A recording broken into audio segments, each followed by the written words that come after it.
तेबे देवदंपति विवाह संपन्न रिपोर्ट अनुसार देवदंपति पवित्र विवाह कार्यक्रम रीतिनीति अनुसार संपन्न हो जाइछि।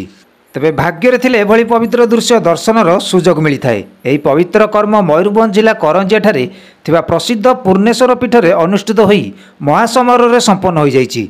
चिराचरित परंपरा अनुसार दिन में बरधरा शोभायात्रा पर राति 8टारे बाहरी बर शोभायात्रा। सेहीपरि महादेव बरजात्री शोभायात्रा सामिल होते इंद्र जम नारद आदि देवगण। एथिरे स्थानीय विभिन्न अंचल शह शह श्रद्धालु शोभायात्रा सामिल होते। प्रबल भिड़ को दृष्टि रखी पुलिस प्रशासन पक्षर व्यापक सुरक्षा व्यवस्था करा जायथिला।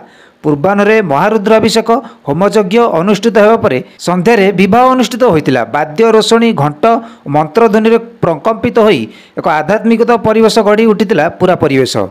श्रद्धालु माने महाप्रभु को दर्शन करने सह बरजात्री होई विवाह उत्सव में सामिल होते। मंदिर कमिटी पक्षर श्रृंखलित दर्शन सह प्रसाद सेवन पर व्यवस्था करा जायथिला। देवदंपति विवाह हेले लोकों मध्य चेतना सृष्टि होगा सह विश्वर जनकल्याण सांगू कोटि जन्मर पुण्य मिले बोली लोकों विश्वास रही। बाजा संकीर्तनर ताले ताले नृत्य करने सह बाण फुटाई शोभायात्रा करा जायथिला। स्थानीय मंदिर परिसर में ब्राह्मणों द्वारा हस्तगंठी पड़ा पर होमयज्ञ करा जाई महादेव और पार्वती विवाह संपन्न होता। उक्त धरापृष्ठ शीतल होगा सह विश्वर जनकल्याण होता है बोली भक्त मानकर विश्वास रही। तेबे Mayurbhanj Ghasiram Behera report KB news Odisha.